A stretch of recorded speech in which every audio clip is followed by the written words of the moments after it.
Alhamdulillahilladzi asra bi'abdihi lailan minal masjidil haram ilal masjidil aqsa wa akhrajahu minad darajatil adna ila darajatil a'la wa minad masjidil aqsa ila sidratil muntaha. Asyhadu an la ilaha illallah wahdahu la syarikalah wa asyhadu anna Muhammadan abduhu wa rasuluh wa usalli wa usallimu ala sayyidina wa maulana wa habibina Muhammadin khairil bariyah wa ala alihi wa sahbihi wa tabi'ina ila yaumil qiyamah. Amma ba'du. Yang terhormat kepada al-alim al-alama Syekhul Karam, pimpinan Pondok Pesantren Darul Muta'allimin, yang mudah-mudahan diberikan kesehatan dan diberikan kesabaran dalam mendidik kita semua. Amin. Yang terhormat kepala Dewan Juri dan MC yang saya hormati dan saya banggakan. Dalam acara PHB ini, insya Allah saya akan membawakan materi yang berjudulkan Lika-liku Perjalanan Isra Mi'raj. Rahimahumullah. Isra Mi'raj merupakan salah satu hari besar Islam yang sering diperingati di kalangan muslim. Tetapi kenapa Isra Mi'raj sering diperingati? Apakah ada timbal baliknya atau pengaruh bagi yang memperingatinya? Jawabannya, dengan memperingatinya menjadi tanda bahwa kita itu iman terhadap Nabi kita sendiri. Sedangkan iman kepada Nabi dan Rasul adalah termasuk rukun iman yang keempat yang wajib kita imani.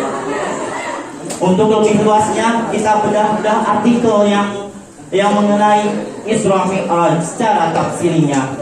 Berikut artikel yang tersurat dalam surah Al-Isra ayat 1. A'udzu billahi minasy syaithanir rajim. Bismillahirrahmanirrahim. Subhanalladzi yasra bi'abdihi lailan minal masjidil haram ilal masjidil aqsa alladzi barakna hawlahu linuriyahu min ayatina innahu was-sami'ul basir. Shadaqallahul azim. Istri dari ayat tersebut Allah Subhanahu wa taala memperjalankan Nabi Muhammad sallallahu alaihi wasallam dari Masjidil Haram ke Masjidil Aqsa. Dan Allah Subhanahu wa taala memberikan wahyu kepada Nabi Muhammad sallallahu alaihi wasallam. Itu pun dalam keadaan sadar, bukan dalam mimpi. Karena gak mungkin kan ibadahnya seorang Rasulullah sallallahu alaihi wasallam sambil nego. Sungguh tak logis. Yang menjadi persoalan bagaimana proses perjalanannya. Hadirin wal hadirah rahimakumullah. Amin.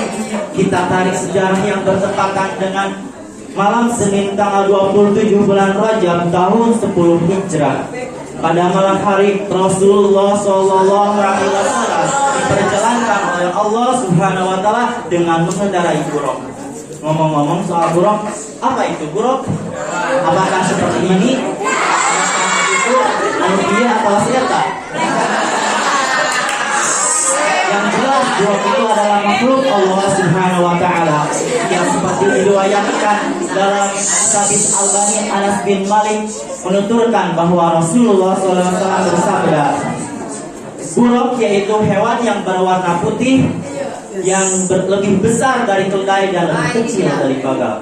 Hewan tersebut berlari dengan melangkahkan kakinya di ujung pandangannya. Subhanallah, itulah sebutan buruk. Setelah beliau sampai di Masjidil Aqsa, beliau mengikat buruk tersebut di sebuah tempat yang sering digunakan oleh para nabi untuk mengikat hewan tunggangan mereka.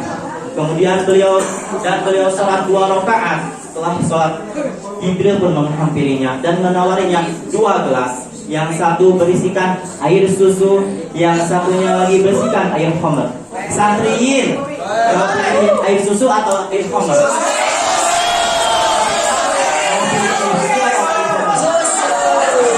Tetapi pilihan beliau jatuh kepada filosofis kesucian, yaitu air suci.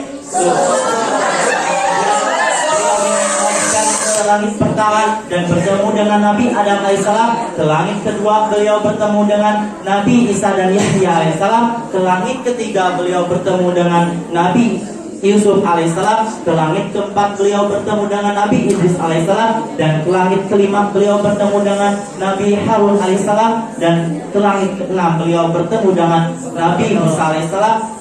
Dan yang terakhir beliau bertemu dengan Nabi Ibrahim alaihi salam. Singkat cerita, sesampai di Sidratul Muntaha, beliau diperlihatkan oleh Jibril, yaitu Baitul Ma'mur, yang dimana setiap harinya dimasuki oleh 70.000 malaikat. 70.000 malaikat yang masuk tanpa kembali.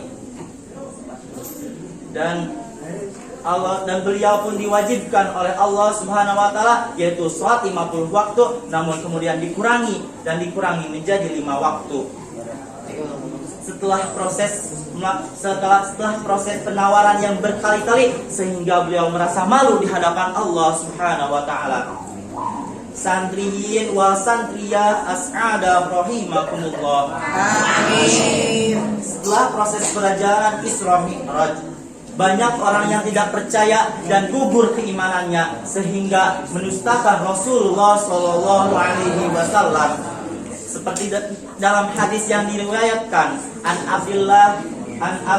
Jabir bin radhiyallahu anhu, anna Rasulullah Shallallahu Alaihi Wasallam qala lamma kadzabtani usriya bi